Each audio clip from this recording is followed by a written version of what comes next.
Okay, guys. So it is now 1 o'clock. So let's make a start.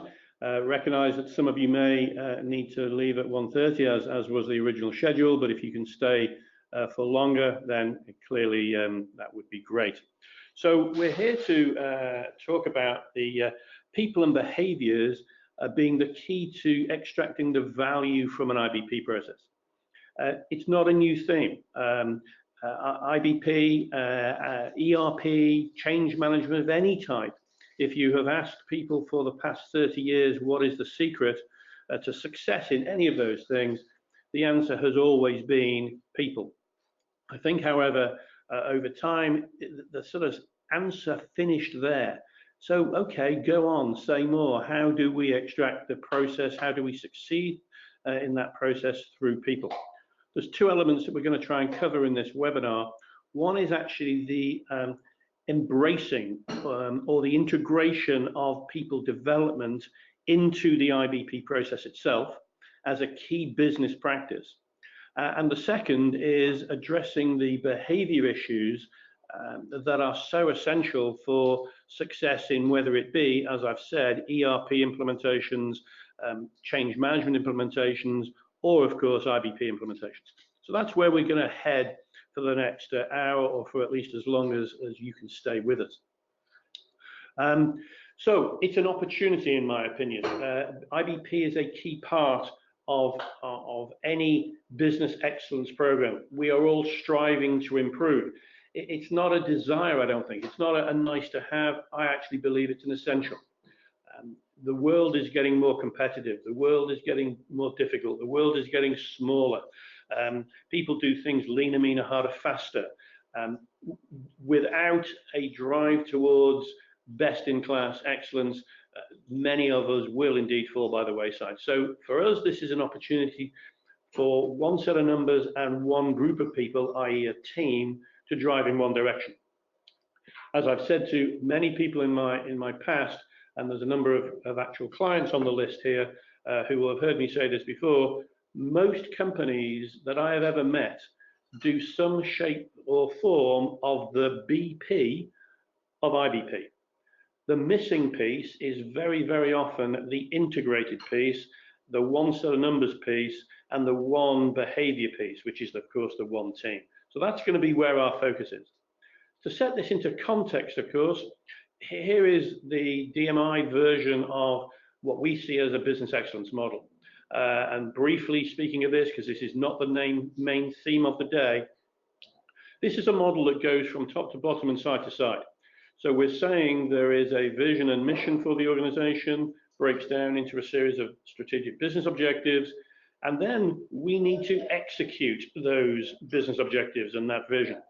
And we very clearly see that as leadership's responsibility. However, it may be leadership's responsibility, but what process do they have in their toolkit to be able to do that? And that is where we see the IBP process sit. So it is very much the execution tool, execution process for the mission and vision and strategic objectives of the organization, that then translates that down into a series of process-focused areas, typically portfolio management, customer management, and demand management, and then the whole supply chain from an end-to-end perspective. And of course, those three areas break down from both a high-level IBP perspective right down to a daily tactical execution perspective. Underpinning all of that, as shown by the diagram, is the sense of continuous improvement. No matter how well we plan, which of course we want to plan effectively, if we're not continually changing and improving our business, then we will eventually plan ourselves out of business. It's not good enough to be excellent in planning. We have to be constantly challenging and improving our, the garbage in is garbage out. It's not a new story to recognize that data quality is the key to success, or a key, fundamental to success. However, I ask you, how many companies that you have either known or worked in or even working in really treat data quality with the reverence, and I choose that word deliberately, the reverence it deserves? In other words, do we value that data? How many people can genuinely tell me that we regularly measure bill of material quality? We regularly measure inventory record accuracy. We regularly measure customer service on time in full. That we regularly measure all aspects of data. Some of you may be able to answer yes to that question. Most of us, in my experience of the past 30 years, few organizations can even answer yes to do we measure it, let alone are we achieving the 95, 98% quality that is required for planning. So there is our overall model. The IBP process is linking between that execution element below and the strategic element above. Not a new theme, something that actually I have talked about for more than 30 years, is this idea of the integration between people, process, and systems. Still today, I see too many companies believe that the implementation of change or the implementation of excellence is all about replacing their systems with the latest, greatest new functionality in the cloud, technically advanced system. There's no doubt that systems today are functionally stronger, functionally richer, more powerful than systems of my day. My day, of course, was back in the 1980s. However, if you replace your systems and do not move your processes towards best practice, best in class, and if you do not take people with you on this journey and enable them to go through a change of behavior through change management, then the new system will be of absolutely no value. So where we believe is aiming at that integration spot in the middle, which, as some of you have heard me say before, we euphemistically refer to as the sweet spot. Now, the sweet spot, of course, is a phraseology that I have stolen. I've stolen that from sport. So if you hear probably the best analogy would be a golf player saying, wow, I hit the sweet spot that time, that would mean that they got their weight on the right foot, they got the middle of the ball, and they got their swing just right. And when all of those three elements come together in unison, then they will get maximum power and maximum direction in the shot. And they will indeed be heard to say, wow, I hit the sweet spot that time. Now, the difference between myself and, let's say, Tiger Woods would be that I comment when I hit the sweet spot. Tiger Woods comments when he doesn't. That's the difference between the two of us. That's why he's world class and I'm useless. I have played as good a shot as Tiger Woods. I remember doing it. It was in 1986, I think. But of course, he plays that shot 68 times a round. I play that shot occasionally and remark on it. That is the difference between world-class companies and non-world-class companies. A world-class company will live and breathe in that integration spot that, as I say, I refer to as the sweet spot. The non-world-class company will pass through that spot occasionally with the immortal words, my God, it all worked, there's a surprise. It all working must not be a surprise. It all working must be the norm. And it all working depends upon the integration of our people and their behaviors with best practice processes, which of course are constantly changing, they're constantly improving, and with absolutely good and modern and technically strong systems. So that people element has always and is always the key to success. If we look at the DMI IBP model, this is my latest view of the model. It is, of course, built on the famous 5-step process, which my previous organization, Oliver White, were given, recognized as the definers of. But that model has evolved. The model, the 5 steps used to be product, which we now call portfolio, demand, supply, finance, and integrated reconciliation, and leadership. The reason I've developed this particular model in front of you is because a few years ago, I was working with the Mars organization, actually in Dubai, and a lady there from HR said to me, Dave, you keep going on about IBP and indeed at the time ERP being a people issue. Where do people get into this process?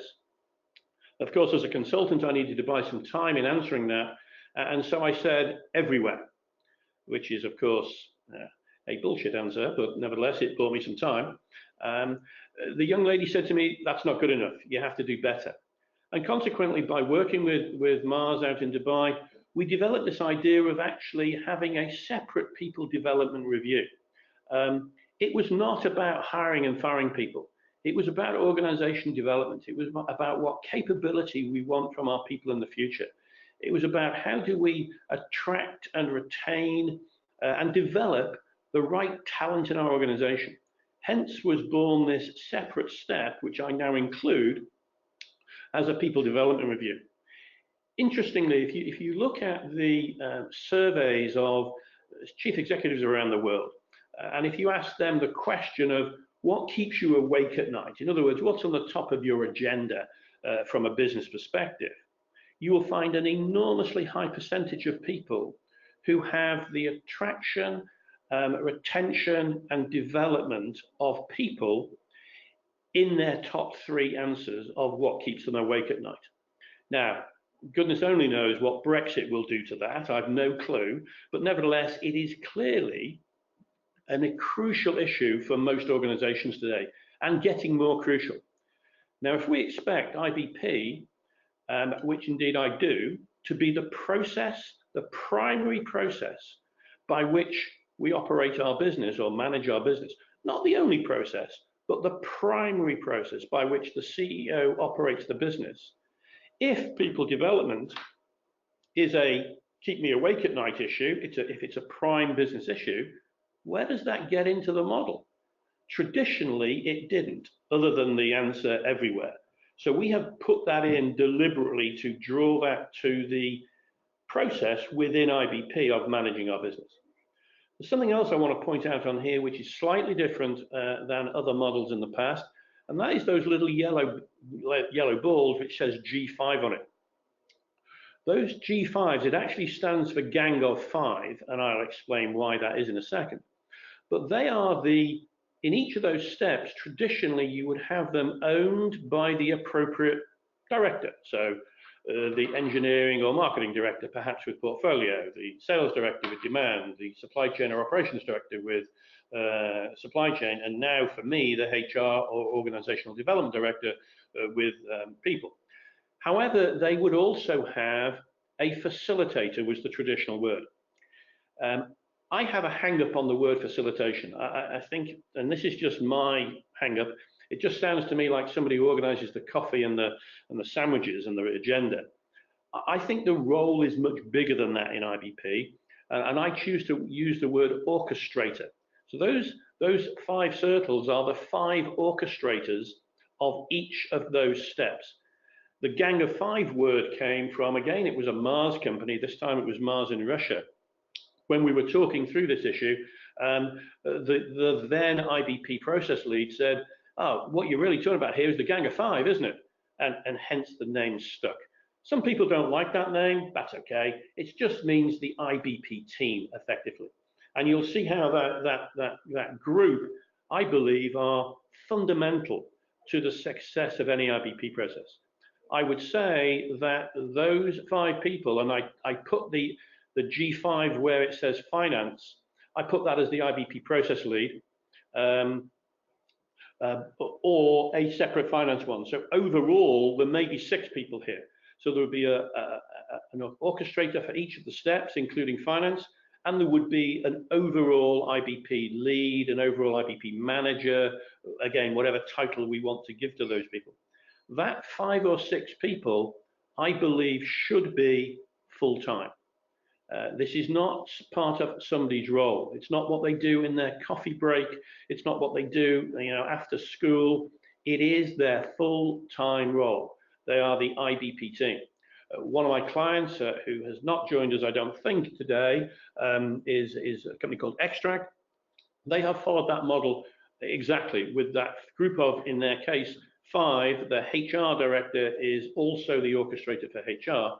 So it's 5.5 in that sense. But they followed that model and have found that the strength that team give to the continuous process of IBP 24/7, as compared to simply the reviews, has been a very significant part of their success So I would recommend that that would be the model that we would move forward with.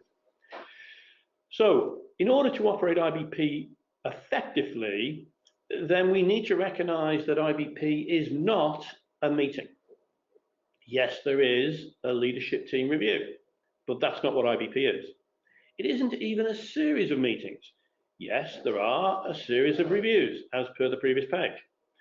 IBP absolutely has to become a 24/7, 365-day-a-year process that has a backbone, and again, you'll see a slide in a second that shows this, a backbone of reviews that almost stitch it together through the monthly cycle. The key and the real work to IBP is between the reviews. Often people refer to them as in the arrows, but it's between the reviews. We need to get the time to have the data created and reviewed in demand, in inventory, in capacity, material, etc. We need a formal preparation for that data and therefore a pack that will go into the review that has a standard format. We need time to analyze between reviews because that's where the work gets done. We need time to prepare agendas and recommendations. Each of those reviews on the previous page, as in all IBP processes, the primary purpose of the review is to make decisions.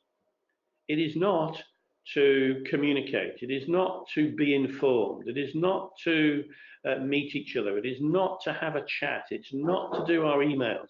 The primary purpose of those reviews is to make decisions.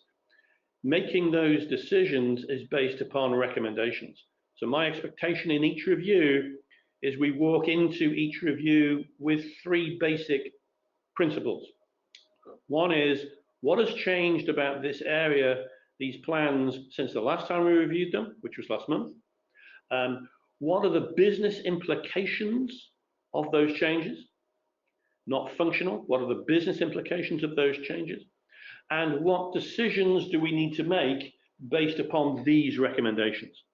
We need that process to be robust and very adhered to. Illustrating that continuous nature is this diagram. I'll flip to the next one if you don't mind, which is trying to illustrate the fact that the portfolio management review takes place, or portfolio management rather, takes place every day of the month in a cyclical process. It has a portfolio review in it, as does demand, as does supply, as does financial, and as does people and leadership, etc. So fundamentally, there is an ongoing process that is stitched together by those set of reviews. I mentioned scenario in there. I just want to highlight that as we pass through this slide. Scenario for me is not about something has happened, what are our options, what if? Yes, that is an important part of the process. When I refer to scenario planning here, I'm thinking of very much looking forward and saying, what happens if this occurs? What scenarios could we play out? Being, of course, very typical and somewhat annoying right now, we have known about Brexit happening for 2 years, more, 3 years. I wonder how many IBP processes 3 years ago started to scenario plan about what would be the consequences and actions and decisions our business should take if Brexit goes well, if Brexit goes badly, if Brexit happens, if Brexit doesn't happen. And yet, constantly on the radio, 3 weeks before the deadline at the end of October, I hear people saying businesses need to prepare for Brexit. It is pathetic. A proper IBP process would have been preparing for Brexit. And I'm sure some companies have done this, but I don't believe enough have been preparing for the scenarios of Brexit 2, 3 years ago. Now, I just use that as a very topical one and obviously a very frustrating one for most of us right now. But scenario planning is very much about that looking forward. So the message in here is this is cyclical, monthly, and continuous. Yes, it has reviews in it. So what is that orchestrator group? So here's my gang of 5, 6 because I've added the people development review. So they are the orchestrators that, as the word says on the tin, orchestrate the process and the reviews. They collate data and present for the reviews. They put together the agenda and the recommendations. They do not have to solve all of the problems of the world, but they have to know a man who can. So therefore, it is very much a role of communicating with various functional managers, various experts, subject matter experts in the organization to come up with our options and to come up with what are recommendations that we will present at the various reviews for decision making. Talking with somebody who I know is on the call, actually, on the webinar, which is Taylors of Harrogate. We talked about in those presentations, we should be presenting our workings. Here is the issue that we're trying to resolve. Here is the recommendation, but here are our workings. Giving my age away, a little bit like the old school teacher would say to you, the answer is less important than showing me your workings. You nearly got more marks for the workings than getting the answer right. That is similar here. We want to see the workings that have led to that recommendation so that we can then make the appropriate and effective decision. Yes, they do facilitate the meeting themselves, but it's about facilitation of the required decision. Yes, they do take the outcome and communicate it, and they form a team.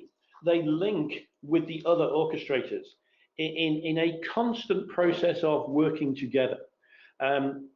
My recommendation, and indeed why I have put that little yellow ball on the back of that diagram, or on the back of each review, is to suggest that as we walk out of any review, so let's say we walk out of the demand review, the demand orchestrator would immediately call, pre-planned of course, but immediately call a 15-minute meeting with their other gang of 5, 6 members that says, I've just been in the demand review, here are some of the issues that have emerged, you will get the minutes and output of this meeting in due course, meaning very soon. However, we need to be starting to think about this issue, that issue, this issue. Could you go and talk to your supply colleagues? Could you talk to your product colleagues, etc.? So they are managing that constant process of resolving issues and bringing to the table recommendations. They do retain connection back to their functional areas for their functional focus.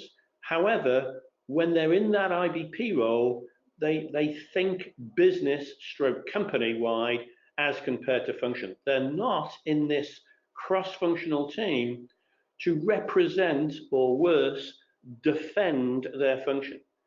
They're in this cross-functional team to come to cross-functional decision-making that is in the best interest of the business. And that is a very different behavior. We talk about people again here. For years, I've talked about cross-functional teams. And companies have said to me on many occasions, yes, we have cross-functional teams. There's an example, there's a team, and there's somebody in from supply and finance and marketing and sales and engineering. Therefore, by definition, it is a cross-functional team. And indeed, by definition, it is a cross-functional team. However, if you then go and observe the way that cross-functional team works, then they are behaving entirely functionally. They're in there to make sure the other functions don't get won over on our function. They're in there to defend the position of our function against the other functions. They're not in there, and they don't behave at least in there, to come up with the most effective answer for the business or the organization. As Deming once said, if you optimize the parts, the whole won't be. But if you optimize the whole, some of the parts may not be. And what we're trying to do with IBP, just listen to the word integrated, what we're trying to and business for that matter, this is not about optimizing the functions, this is optimizing the whole, which of course is the business. Hence that role of people and that role of the gang, as I call it, the gang of 5, I believe is critical to extracting the value that IBP can clearly bring to an organization. Hence, I believe that it is also a full-time role. Not something that you will, full-time roles rather, not something that you'll find necessarily very common, but something I believe very strongly. So if we look at the overall objectives of excellence, if you like, or again, let's add that word, that crucial word, integrated, then it is about the vision and the strategy being executed, supporting by one set of numbers, integrated plans, realistic plans. Don't translate the word realistic, please, too easy, pathetic, simple, soft. It means realistic. Look it up in the dictionary. Visibility and transparency of the long term. People talk to me about capacity planning. In my opinion, there is no such thing as a capacity problem. Slight pause there, slight pregnant pause for effect, given time and money. So if I give the organization time and visibility and money, then you can solve any capacity problem. You could build another factory. The issue in most cases when we have a capacity problem is not that we have a capacity problem, it's that we don't have the time to fix it because we haven't got the visibility that we had the problem in the first place. Now, then we may not have the money, so that would be a separate discussion. There needs to be clear roles and responsibilities. There needs to be efficient and robust processes, cross-functional alignment, as we've just said. What creates alignment is a cross-functional and aligned set of performance measures, which is the following line, that are designed to create the desired behavior. Many organizations will have measures that create undesired behaviors. So, for example, probably the most classic, if we have a measure in sales that says the target is 100 and you sell 100, and you sell 120, the result you get from that is a bottle of champagne. The target is 100 and you sell 80, the result you get from that is a new career opportunity. If that is the way we measure sales, which, believe me, and I'm sure you know, is an incredibly common way of measuring sales around the world, give them a target and make them smash it, and if they smash it, they get a bonus of some description or praise. Miss the target and they get criticized or new career opportunity. If that is the way we measure people, you do not have to be a genius to figure out what will happen, and that is that they will sandbag the forecast. They will sandbag the target, and they will manipulate the target so that they can beat it. The problem with that is, of course, that supply will be planning on the sandbag number. And if they don't plan on the sandbag number, they will second guess the number. So now tell me that we've got one set of numbers, can you? So the measurements are key to be able to drive the behavior we desire. That means we've got to define the behavior we desire in the first place. If you move down there, we want openness, and what you're getting out of IBP every month is what we refer to as truth as we know it. This is what we really believe will happen, which we can then compare to our targets and our budgets and our strategy and say, is there a gap? Now that's the way IBP is designed. I have two challenges for you. One is, will you allow, and I mean that in the way I've said it, will you allow IBP to tell you the truth? It is designed to do that. Just like a Ferrari is designed to be a very powerful and fast car. However, are there some things you could do to your Ferrari that would make it go slow? Well, of course there are. You could let the tires down. You could put diesel in it as compared to petrol, which, by the way, I did in my Mercedes the other day, which wasn't very helpful. You could, not tune it. There's a load of things you could do to that really powerful tool to make it go slow. Are there some things that you could do to the IBP process, which is a powerful tool, a powerful management tool, to make it go slow? Well, of course there are. You can stuff it full of lousy data. You could sandbag the data. You could not turn up to the meeting. You could not make decisions. You've turned a very powerful tool into something that is not telling you the truth. Second part of that question is, and you need to think about this, not answer it, but in your organization, is it safe to tell the truth?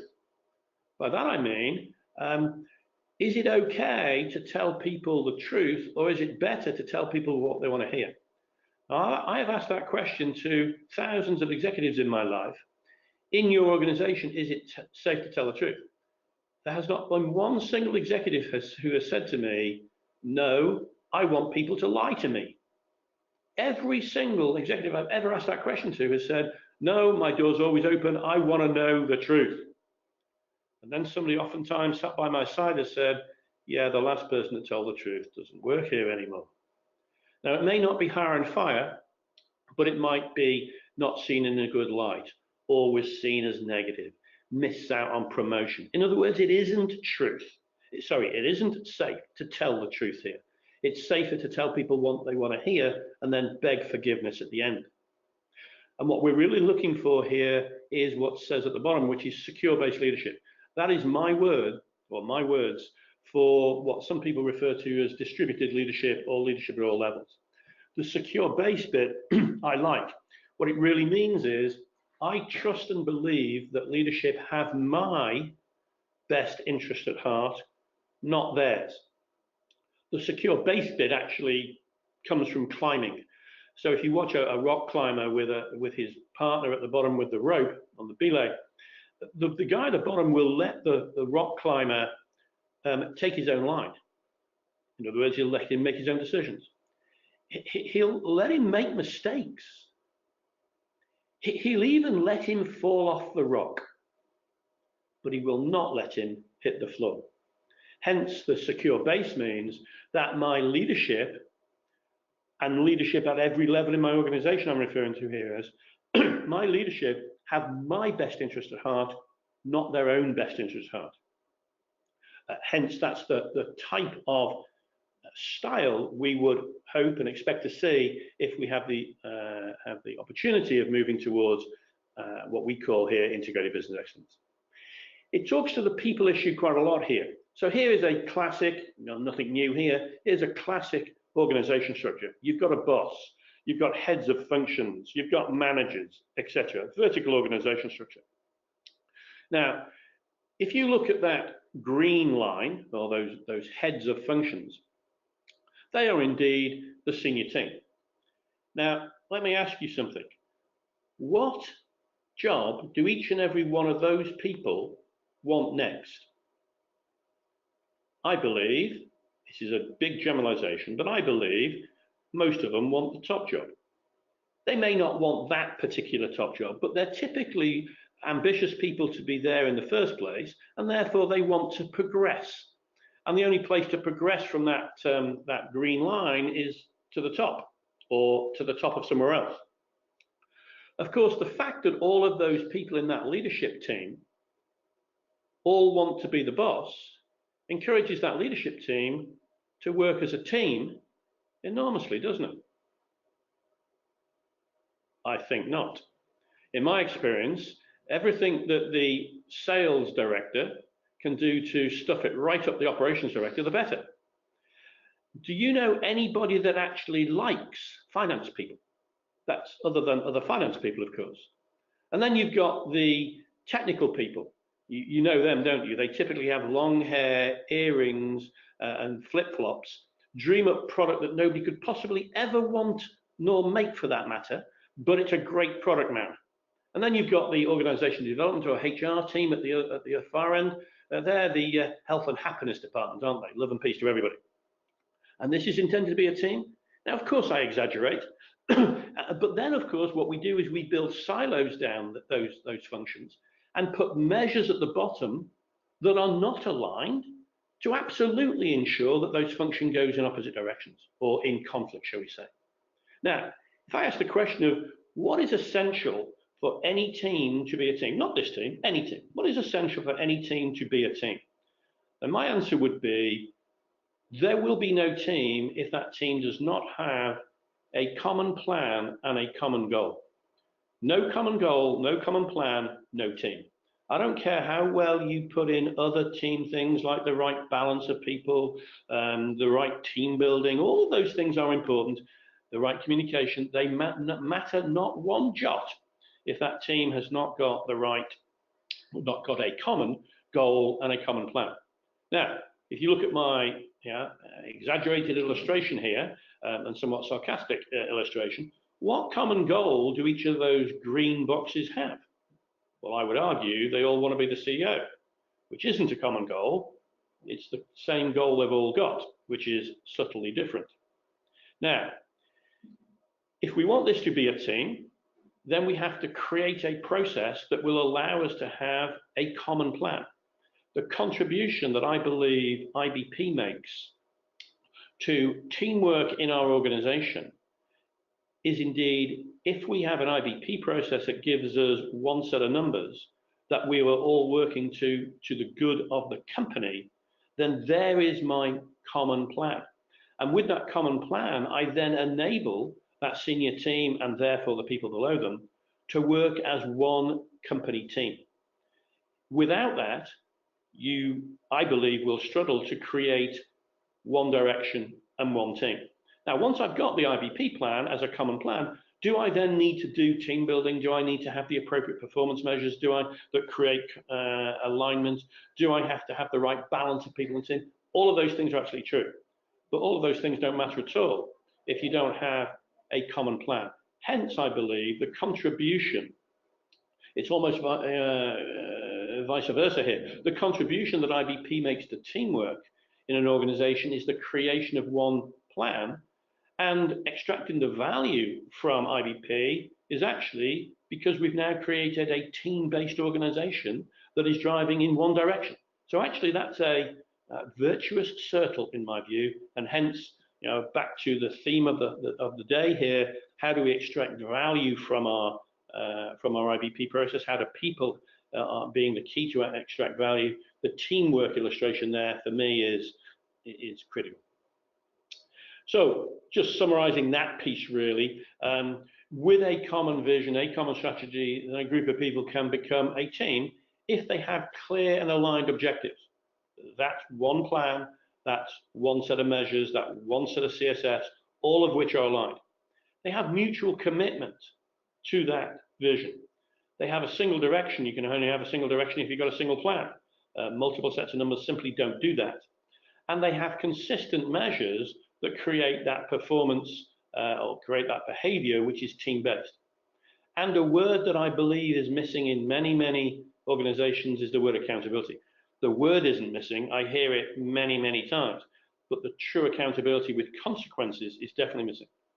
It sounds like I'm talking only about Mars. That just happens to be that working a few years ago with Mars in the UK here, and asking the then MD of the UK division, he's actually now the president of Mars Pet Care in the States, but asking him what was his one motivation and objective of putting in place an IBP process, his answer was very clear. He said, I want my organization to have true accountability in it. Right now, we have lots of measures, lots of good effort, and no accountability. When I asked him at the end of the implementation process, and as the process matured, what did he get out of it? He gave me the one-word answer. His answer was accountability, and that can only come from the team element of what we've just described. Now, clearly, I've talked a lot about people here, which is obviously the theme of what we're trying to do in this webinar. People behave in the way they get measured. And so here we see what we're recommending in terms of a model for what we refer to as a line of sight. We want to have a clearly stated vision.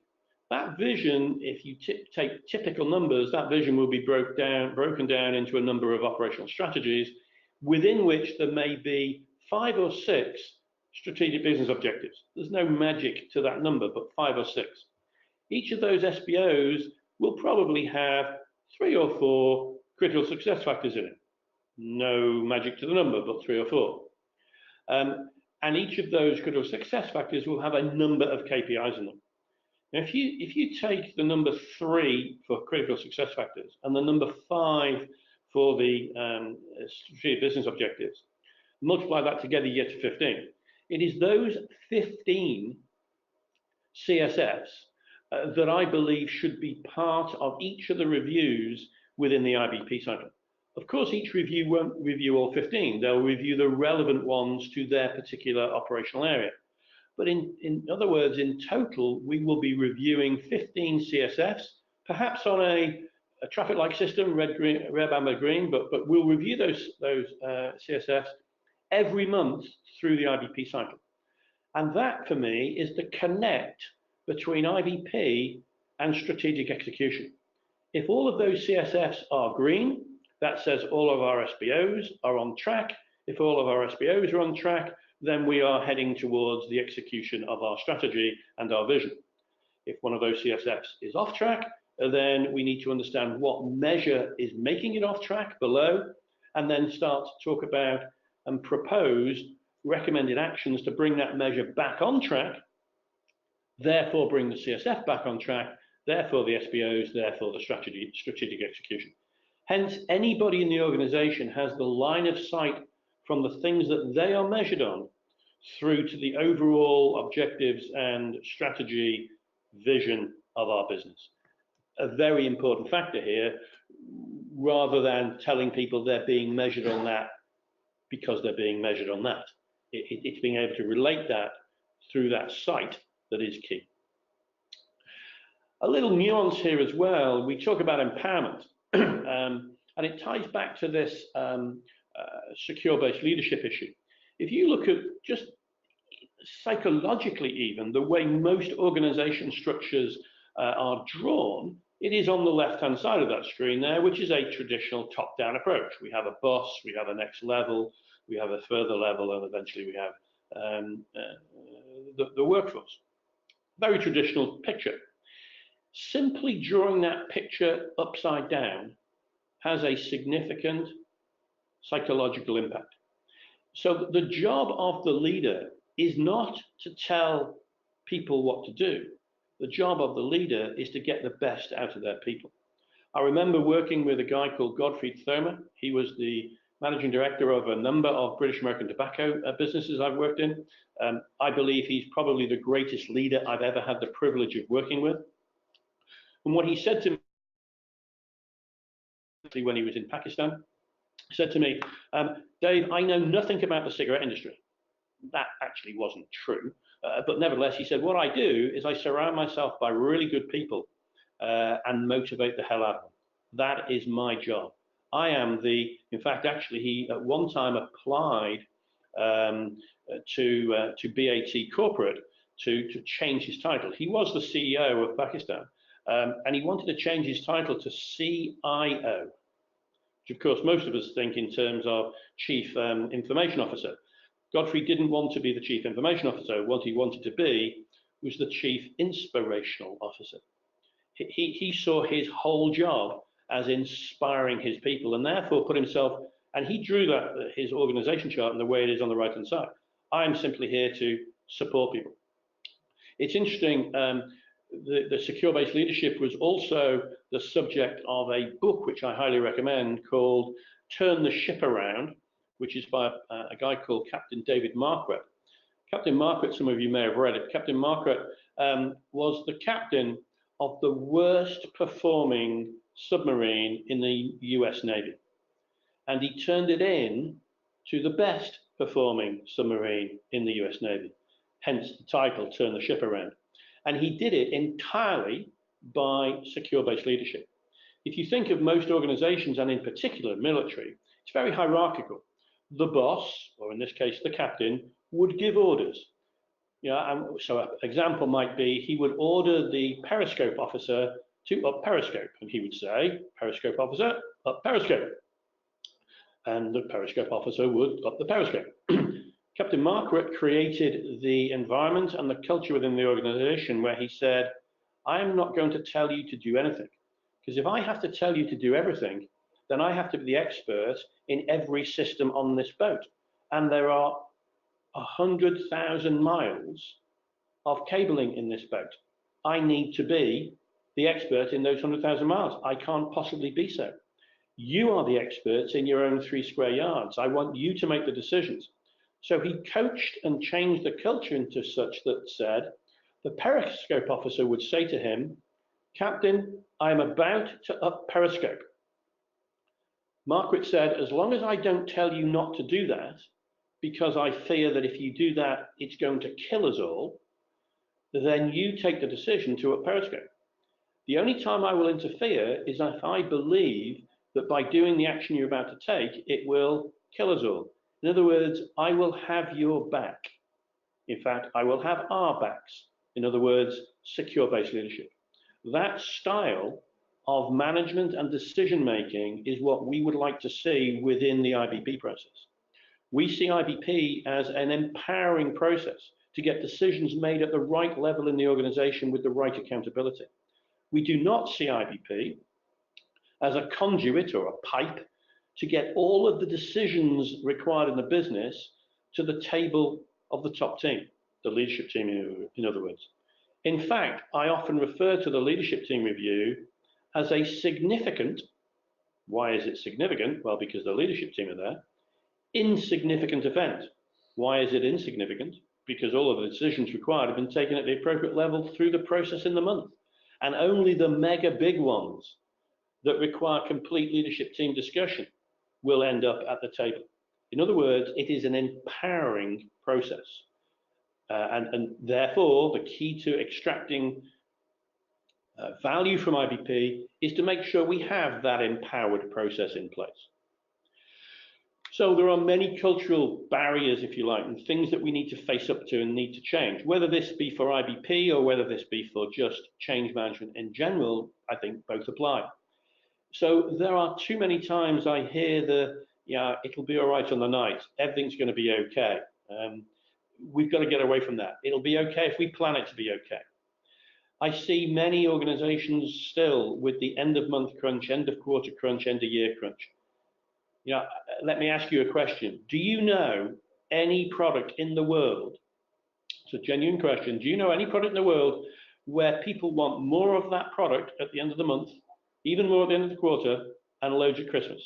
Now, I know loads of product with seasonality in, but that's not what I've said. I've said there is more required at the end of the month, end of the quarter, end of the year.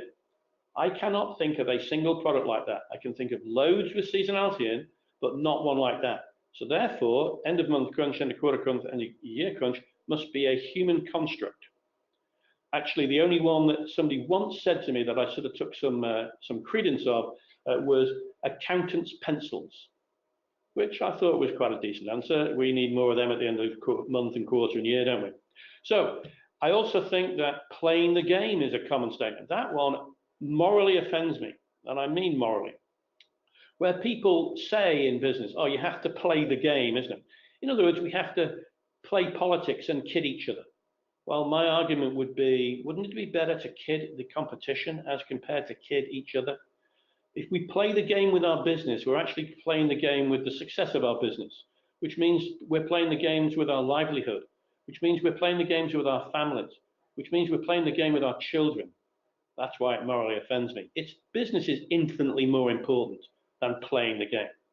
Is it safe to tell the truth? I've said that. Transparency, there's no such thing as a capacity problem, given time and money. Realism doesn't mean soft, it doesn't mean easy, it means real. Commitment and accountability with consequences. Is it safe to tell the truth? Do we have trust? IBP is a roughly right, not precisely wrong process. I still see too many S&OP and IBP process trying to operate under the label of S&OP or IBP at part number or item level. Madness. At a focus on the horizon of 2, 3, 4, maybe 6 months, not a rolling 2 years. Crazy. Too much emphasis on the short term and not enough emphasis on the long term. That's culturally difficult for most people. We need to lift our eyes off the page and allow our people to do their job. That's called trust. That's also called empowerment.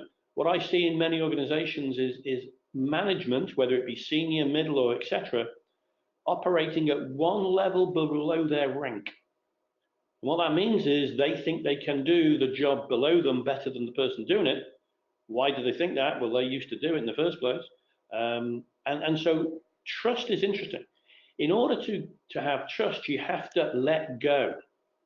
Well, that's called an act of faith. You know, I hear people tell me, when so-and-so demonstrates they deserve trust, I'll give them trust. If you wait until so-and-so demonstrates it, you'll never give it to them, because they cannot demonstrate that trust until you let go. Letting go is difficult. We need to make the issue visible early, therefore we can deal with it. We need to adopt something called generous listening, listening for the understanding, not listening or even speaking to make points. Then, of course, we have to face the dreaded politics and defensiveness. Defensiveness is often based upon conflicting measures.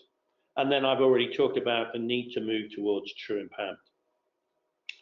So bringing this to a sort of conclusion, allowing 10 minutes for some questions, where we see IBP is playing its part in the integration of process and people, and from a process perspective, providing the linkage between strategy and vision and tactical execution. I see most organizations have some form of vision and strategy, good or bad. Every organization I know operates a series of tactics and execution. We have to, that's what we do on a daily basis. But what process connects those two things together? And that's where we see IBP creating that connection, and that's something that I see missing in far too many organizations.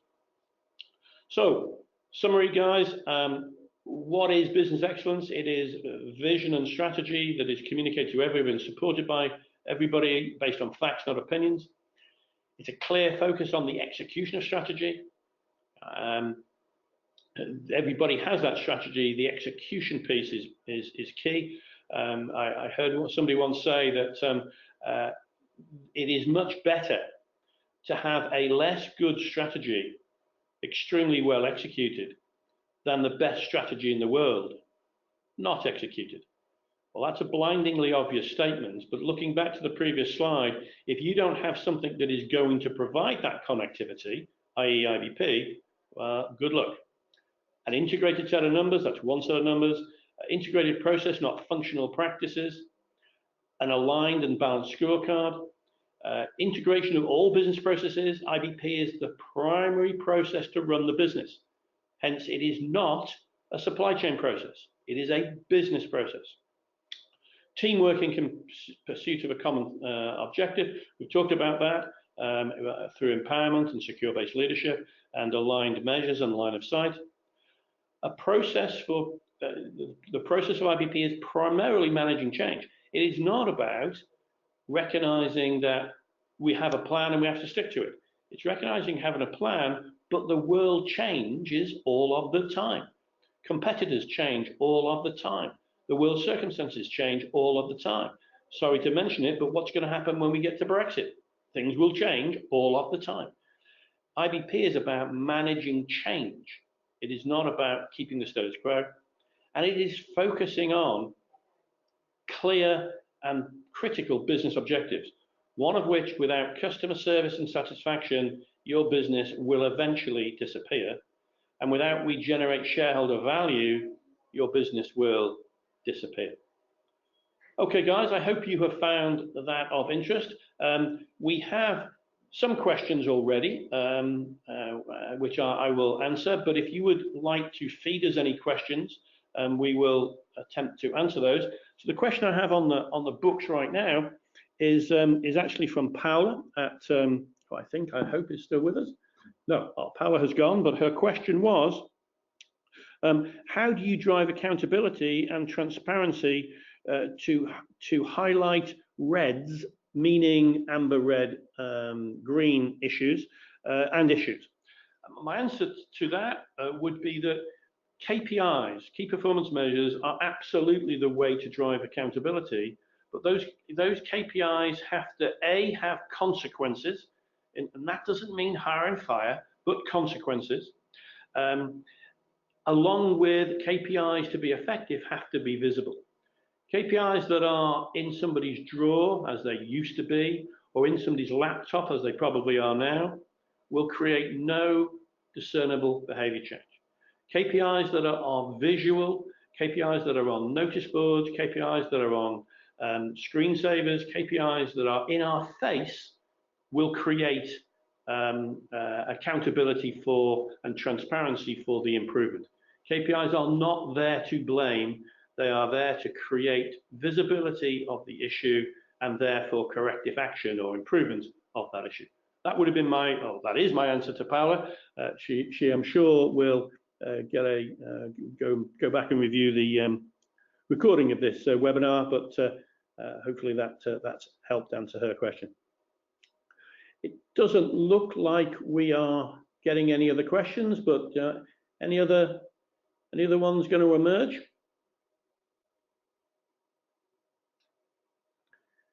It appears not. Okay, so 5 minutes early, but actually 25 minutes late. So apologies for our technical issues this morning or earlier. It was as I said, the conference center we're in had an issue across the whole site, so not much we could do about that, but nevertheless, it is our apologies. Thank you for joining us, and certainly thank you for staying to the end. If there's no more questions, I look forward to being in contact with you in the future. Some of you I will for sure, because you are current clients, but others I would certainly enjoy and want to talk to you in the future. Thank you very much.